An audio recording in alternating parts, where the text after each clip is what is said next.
slowly.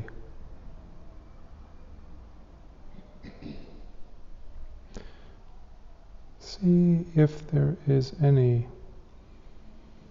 sensation in the body that is wanting your attention. Maybe it's your feet, your ankles, the pressure of your hands against the knees, heat.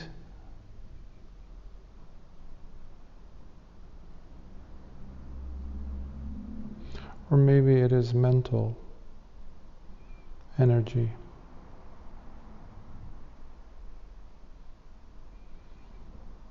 Life is always knocking on the door of our awareness, always bringing us information.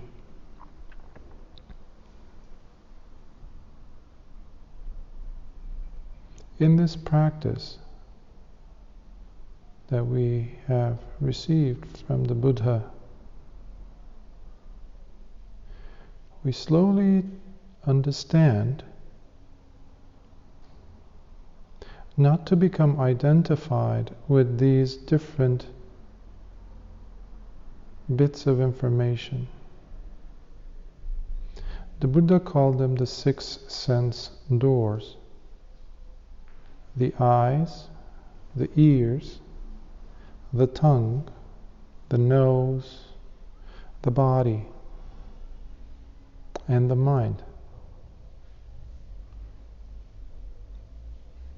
The eyes capture sights,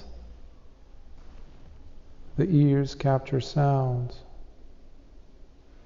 the nose captures smells and fragrances and odors, the tongue captures flavors and taste, the body captures different textures, and the mind is the most sophisticated because it captures ideas, thoughts, memories. Now, as long as we're alive, these things are always going to come. What we do with them, that is more important. As human beings, we like to identify, hold on, grab these different sensations and say, this is me, this is mine, this is what I like. This is what I don't like. And this, I don't care. And these are called the 3 poisons in the Buddha's teachings, the 3 poisons. They're called Kilesas, or defilements in English. Kilesas in Pali. We're all hit with that arrow, like last time I was talking about. The arrow of ignorance.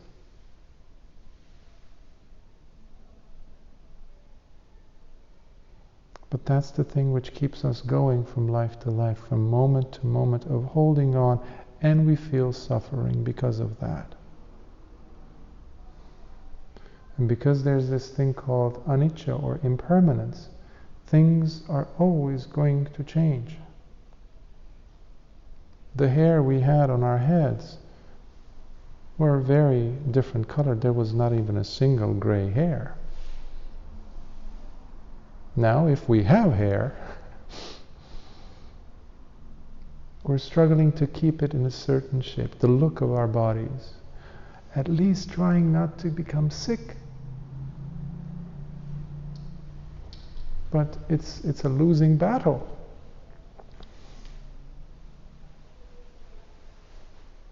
So what do we do?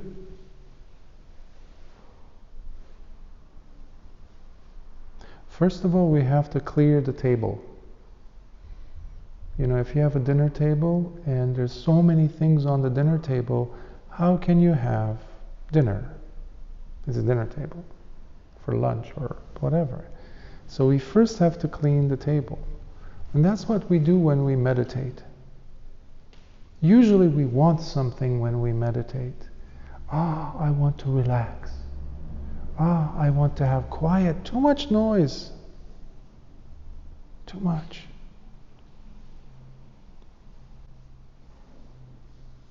It's like driving your car,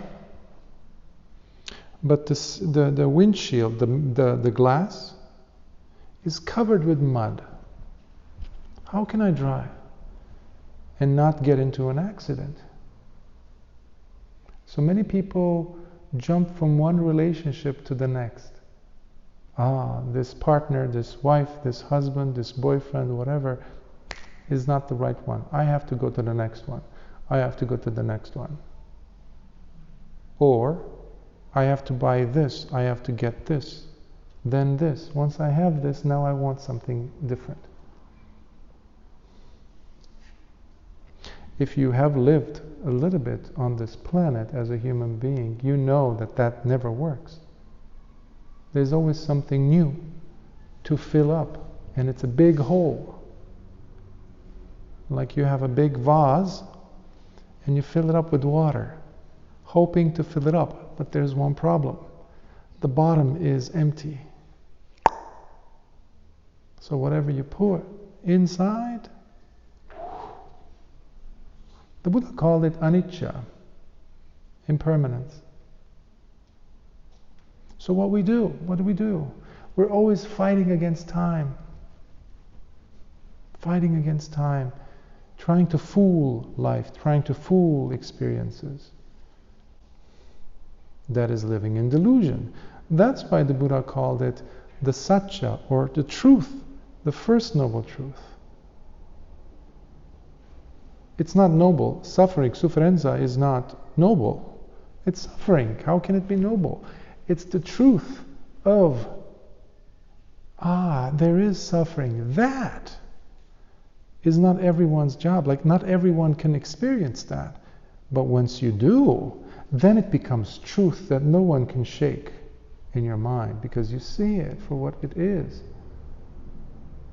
Now, most of us are just following like in English we say, hamster wheel, like a mouse going in a wheel. Never stop. One passion after another, one excitement after another, one sense store after another. Oh, I want to try that tiramisu now. Oh, I want to try this. Oh, I want to go here. Oh, I want to listen to this concert. Oh, I want to feel this silk against my skin. I want to smell this. Always. And meanwhile, all of a sudden, we look in the mirror and we see 50 years have passed. What have I done?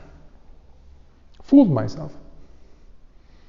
I say 50 because 2 weeks ago I turned 50. Yeah. Where did it go? Went. Now, how did we live? How did we go from one moment to the next? So what I'm trying to say is, the Buddha used this term, samvega, which is urgency. Urgency. What's the word in Italian? Urgenza. Oh, very close. Urgency. Urgency means, like I was describing this to someone a few weeks ago. They were saying, actually last week also, I met someone who was interested. And, we always say, oh, we have another 60 years to live. And I said, imagine if your hair is on fire. Would you delay? Would you postpone? Would you say, yeah, I got another 50 years. Maybe I'll pour some water then. No, give me half an hour. I got more important things to do. No, you take care of it now. That's what the Buddha was talking about, urgency. Some of his students were before they became students, they were wealthy princes. Some of them were going to turn into kings. So they don't need to become a monk. They don't need to shave their heads or even meditate. Why? I have so much money, so much pleasure. I'm young. I should have fun. That's what they were saying.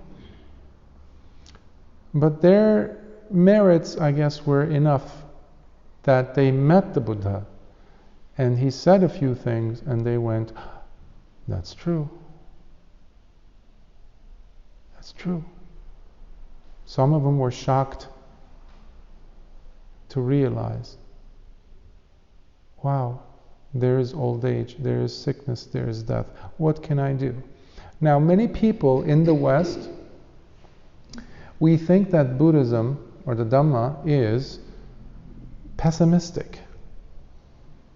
I've had people come and say, oh, you practice, and say, so pessimist. Like, why? They say, because you say life is suffering. And I said, no, stop. No. We don't say that. We say there is suffering in life. Two completely different statements. C'è la sofferenza in la vita, no? Not la vita è sofferenza, completamente differente, no? Diverso. So it's like, the Buddha taught two things. Two. When you narrow it down, they say he taught 84,000 different teachings. I mean, teachings, not different. But if you narrow it down, make it compact, you get two things. There is suffering, and he also taught the ending of suffering. Right? Ending of suffering, which gives us hope that, oh, I can put an end to suffering. Not bad. So this changes everything. So even though my body's going to get old, it's going to die, if I live that long, I can still be happy. You know, the Buddha in the Dhammapada, he says, we are the happy ones. He didn't say, we are the gloomy ones. Look at me, I'm in suffering, I'm in pain. He doesn't say that. He's always smiling. There's a slight smile on his face. Just, right? That's why I always insist on, when we meditate, to smile. Sometimes it's hard. We always like to have a reason. If you go to Asia, like in Indonesia or other places, and you know, I've met people who would ask, like, why? Why do I have to smile? There's no reason.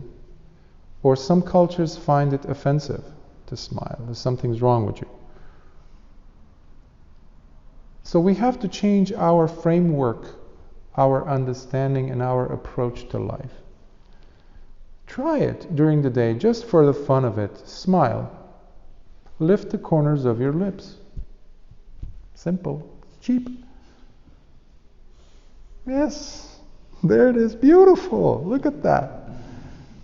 As a psychotherapist, I would tell my patients, every morning, before you leave the house, look at the specchio. 5 seconds. That's it. Look at yourself and give yourself smiling. They're like, why? I'm not crazy.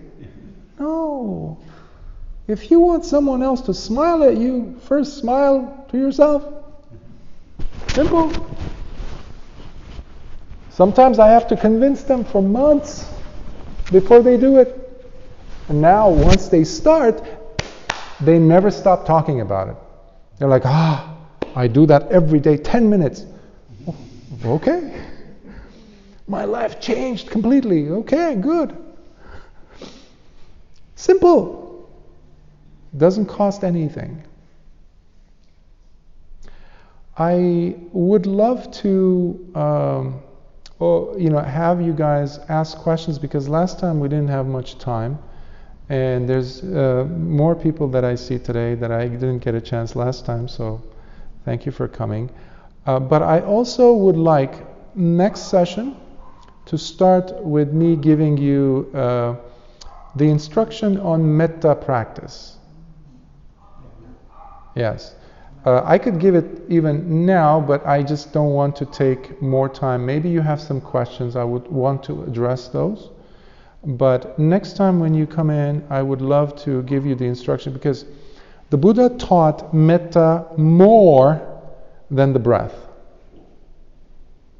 Breath, anapanasati, which is the breath. Both very powerful meditations. However, about 700-800 years ago, and especially during the last 150 years in Asia, like Burma and Thailand and Sri Lanka, the emphasis, the attention went on the breath. And when it came to the West, we grabbed it. In the West, we're like just focusing on the breath. However, the metta practice, loving kindness, the Buddha mentioned it hundreds of times. And I used to practice the breath meditation for over 20 years.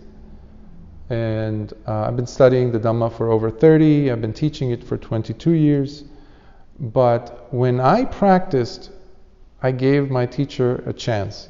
I went to a retreat and he said, "You will practice metta." I said, "I know breath, like why do I have to do something else?" He's like, no. 10 days. 10 days you're going to only do metta. I said, okay, what do I have to lose? 10 days. If it doesn't work, I'll go back to breath.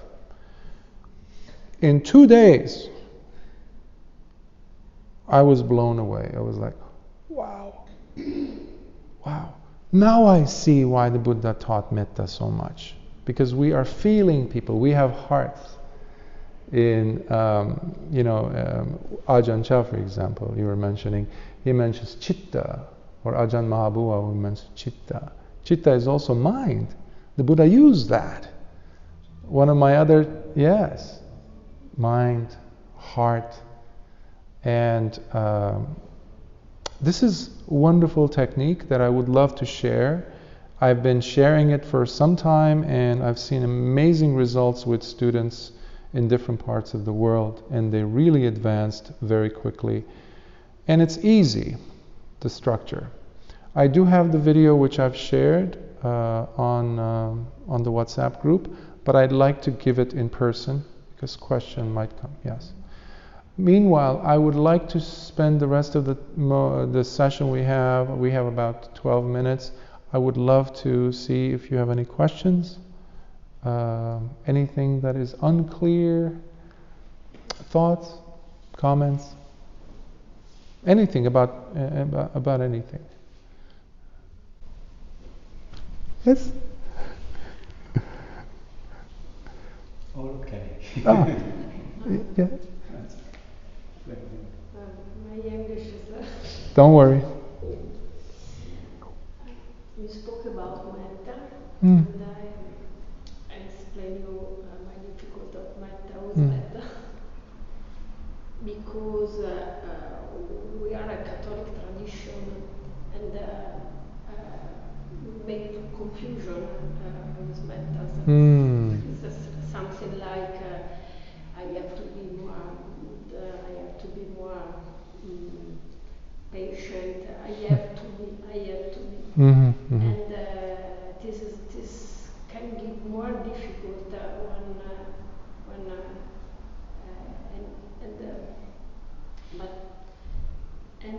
want to understand what is the real meaning of metta, Mm-hmm. and because it's not also so easy to found Mm-hmm. inside something tender to use for let growing kindness about yourself. That is the minimum that you need for. Yes. And so, if you can say so. Of course. I will try. I also come from, it resonates with me what you're saying, because I also come from a family Christian, so guilt is a big deal for us in the Western world. Guilt. It's very deep. And it came to my attention by a Tibetan teacher who had come to the West, and he was like shaking his head, scratching his head, thinking, "You Western people," he says, "are so full of guilt. Why?" And I had to pause and I had to think. Do I have guilt? And it's like, yeah. I don't deserve to be happy. Usually is there. There's suffering, but not the kind that we talk about in Buddhism. The suffering comes from not forgiving oneself, not seeing oneself as deserving to be happy. So what we do is we say a series of words. May I be happy, may I be happy, may I be happy, may I be happy. May you be happy, may you be happy, may you be happy. We're forcing. We're pushing and pushing and pushing. That's not metta. So what I encourage people to do is first to practice forgiveness meditation. Forgiveness to yourself. We don't know where, how, but something happened to us when we were children. Sometimes it's because of the teacher, because of our parents, society. Somebody said something to us that made us feel, ugh, and we go implode, and we go closing on ourselves like this. That closes the heart. It doesn't give us the opportunity to really smile from the inside. So it becomes like somebody needing money from you, and you want to reach out and give them, let's say, 10 euros or whatever, and you reach into your pocket, but you don't have any money. What do you give? You don't say, may you get 10 euros, 10 euros. No. We have to first have the 10 euros for us to give. So metta is the same. I have to first feel in me love, in my body. So this is actually taking us to the next sessions where I'm going to give more instruction, but this is a very important question. So what I recommend always is go back in your past, maybe 5 years ago, or when you were 5 years old. You were running on the grass, or you were playing, or you were with your, I don't know, nonna or something, something was simple. Ask your intuition, ask your heart. Give me a moment where I was really, really, genuinely happy. And ask the question and let it be. And just sit. Don't push, don't force. Suddenly, in time, you will get a memory. Simple. And that's when I would like you to focus on that memory. Just a brief moment in time. You will find it. But it will take time. Now, if you go ahead forcing yourself, I have to find it, that's no good. Yeah. You have to trust it. It's like somebody who plants a seed, covers it, waters it, and then says, come on, and then you poke around, that's not what we want. Yes. Or like a souffle, a souffle needs 45 minutes. You don't open the oven, it's like, come on, where? So it's very similar to that. Trust. You cannot forgive without trust. So you have to trust yourself that you're good already. You don't have to do anything. You don't have to do anything. In the Western culture, we have a lot of, you deserve love only when you do enough work. Something you have to do, then you will be deserving of love, happiness. That's not the right way of doing it. In therapy, we have a saying in psychotherapy. If a mother or a father, if a child has to prove they deserve love by doing things in order for them to get love from their parents, that's not being a good parent. Right? You already have to give love to your child. Simple. But in our culture, we've been forced to think that we have to try. If it's too easy, something is wrong.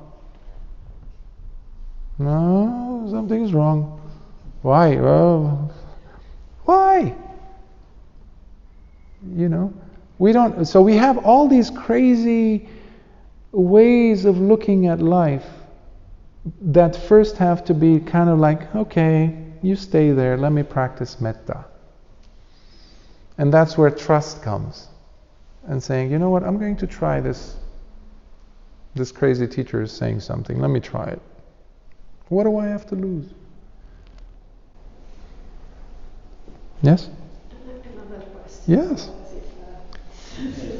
It's okay. Last time you say to go deeper, and what exactly do you mean? I mean, when you do meditation, most of us, I think, o almeno io, are come dire, autodidatti, in Italian. Very critical? No, can someone Self-made. self-made meditate, self-taught, and with books and with suggestion and we start meditation.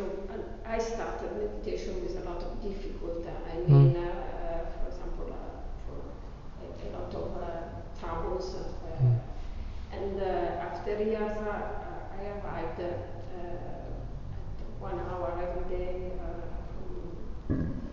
But I can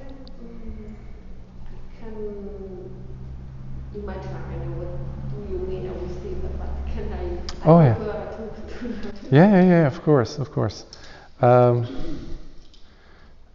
It's difficult for people, if not impossible. I mean, books are good. You know, fortunately, we have YouTube now. You have Dhamma talks and some very good teachers, and also suttas, the Buddha's teachings, available. Something that was not available about 30 years ago or 40 years ago. But the books are good because they take us so far, but then they stop because you're doing it auto, like you're doing it self-meditating, self-teaching. You need to speak with a teacher. Yes. That's very important. So when I suggest to go deeper, having the right instruction is going to help you to go deeper. But in this case, we always have to look where we are in this practice, always. So I was mentioning to someone the other day in America on the phone, and she's also a student, how she worries so much. She's always worrying, am I doing it right? Am I doing it right? And I said, I asked her several things, and I see she's doing it right, but in her mind she has doubts. And I said, it's like exiting. If you're driving on the autostrada, you're going to exit a road, right? Let's say you're going to exit, I don't know the roads here, so via Padova, but you are by the Duomo. You're saying, I have to exit via Padova. I have to exit via, but you are 30 minutes away. Wait until you get to via Padova and then you exit. So we have to always look at where are we now. Oh, I'm at the Duomo. Okay. Relax. I'm at the Duomo. Okay, it's going to take a few more minutes. So you live in that moment. You are not leaning into the future, and you are not leaning into the past. That's what many teachers have tried to say, be in the present. Yes, that means not leaning into your past, meaning living your life with the past memories. Oh, if I do this, I'm going to be feeling the same way I did when that bad thing happened, or this happened, that happened. Meanwhile, life is happening here, not there, here. Or some people go into the future and say, if I do this, then I will be facing difficulties, or I will have this, or I will. again, they miss the mark, which is here, life is happening. That's why I meant earlier, like when you are cutting using the coltello in the kitchen. Are you really smelling the tomatoes aroma coming as you cut into the tomato? There's fragrance. Do you hear the sound of the knife going in? Or the onion that's on the pan with the oil? Are you smelling the aglio? Without going anywhere. I remember when that... No, here, now. Simple. That can take you very deep. But it requires trust. Yes.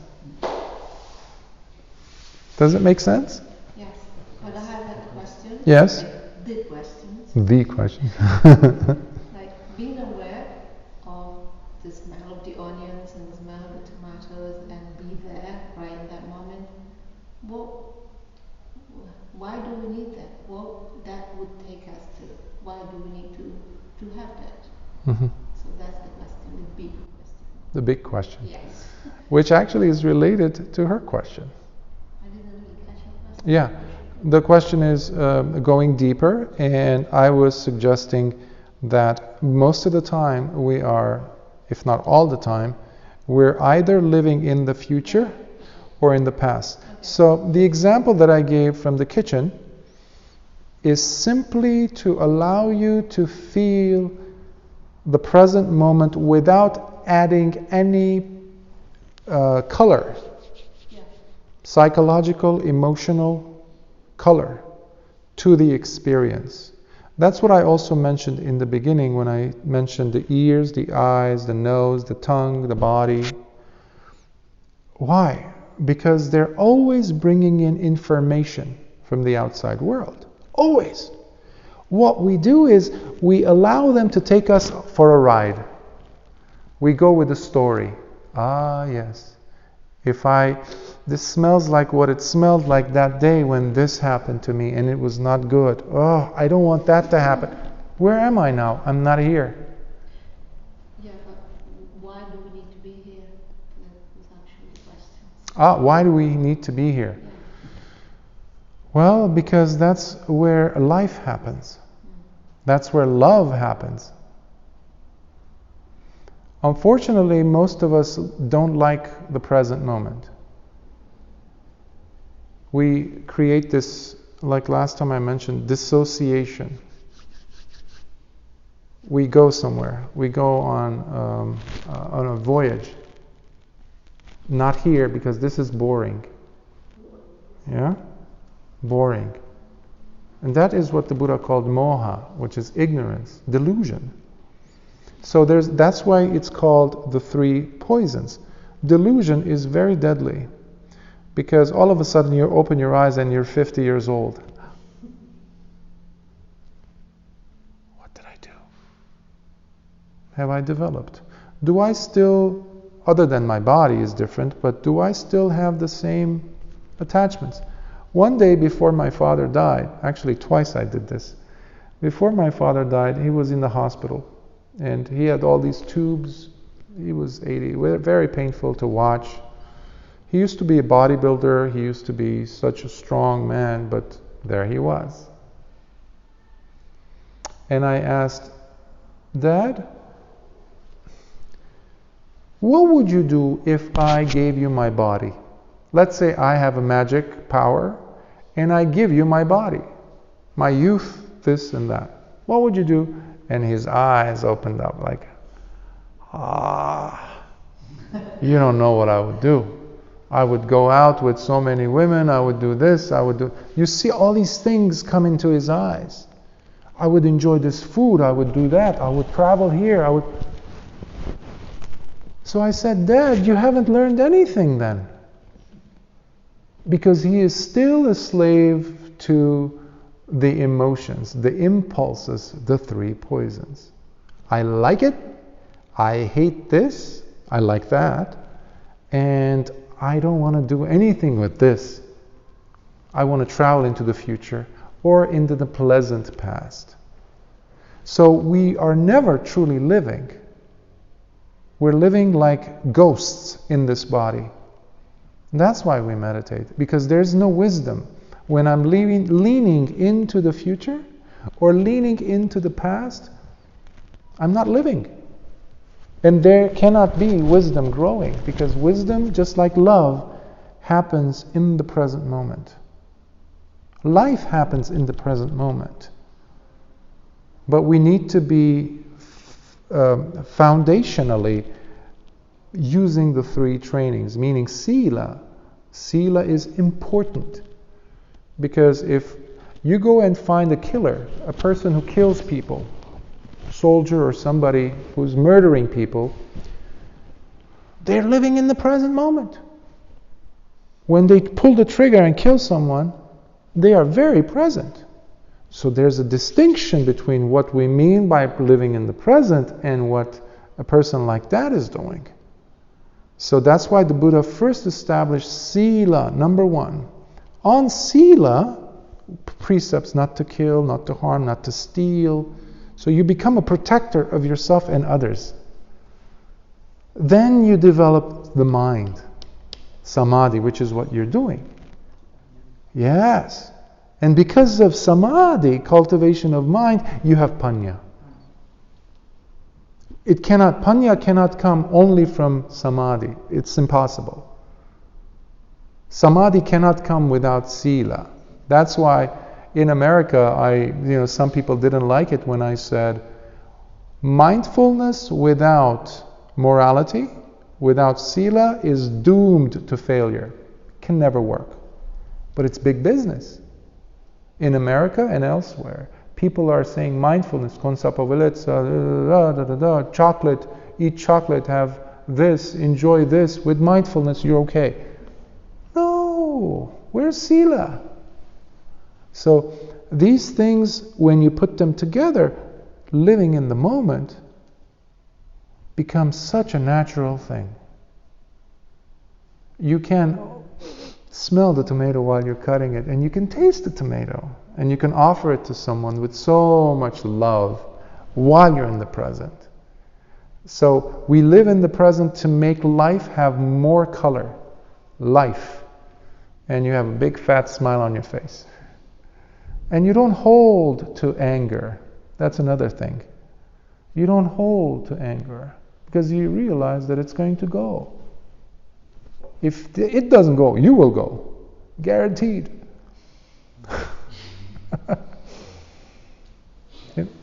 Sometimes I would tell people they're holding grudges. How do you say grudge? Yeah, like aggression, like, I'm never going to forgive you. Never? Never? I'm not going to live forever. We're all going to die, so what can I do? I can at least say, you know what, it's okay. Done. I can move on. You move on too. I cut the cord from here, so there's no more rope between me and you. Cut it. Let's move on. But that takes courage. So I tell people, being on this path is not just to meditate. You can be in yoga class and you can feel relaxed, yeah, and then you go home and then troubles happen. You get a phone call, something happens, and then you find yourself, ugh. But this path gives us wisdom so that we don't go down that way. And it gives us wisdom so that we don't make the same mistakes, so we don't have sufferenza. Saggezza per no more having sufferenza. That's what Nibbana is. Nibbana is no more fire. Nibbana or Vana. Another word for Nibbana is Nirodha. Nirodha means, Ni is like anti. Rodha is prison, prigione. Nirodha means no prigione. Free. That's liberty. Liberty doesn't come from the government or a king or somebody or a boss, someone else. No, liberty comes from here, from you. And that's why we live in the present moment. Does that answer the big question? Wonderful. I'm glad you came. I'm glad you... the condition of the merit. What do you learn now? Yes. The condivisione dei meriti. Yes. To share the merits, punya, with other beings, because in Buddhist cosmology we also have heavens, different levels of heavens, and sometimes the pleasure is so much that they never think about the Dhamma. They never meditate, and they last. The shortest time is about 9 million human years. That's one lifetime. And so they don't practice, but they can be helpful. They also are supportive of the Dhamma. And other beings also, loved ones who are in different lives, or even here now, but they're in different places that are not here physically to meditate. So when we meditate, we cultivate a lot of merits. What's the word? Is it the same? Meriti. Yeah. So the merits, what you're doing, no one can force you to give away your merit. You can share it though. And that's what you're doing, which is also working on your first parami, which is dana. So you're making offering. And it allows your heart to open up. This is my merit. No, you're no longer saying it. You're saying it's okay. Here we go. You know, when the gardenia opens up and it gives a fragrance, it doesn't say, this is my fragrance, stay away. It's giving all the way. You're like, what is this? This is delicious. What is this? That's what you're doing when you're practicing. So I hope that helps. Sadhu, sukhi hotu. Oh, prego. Sadhu, sadhu. I'm glad you came. And next time we will do the metta. I'll go over it before we start. There will be a lot of questions.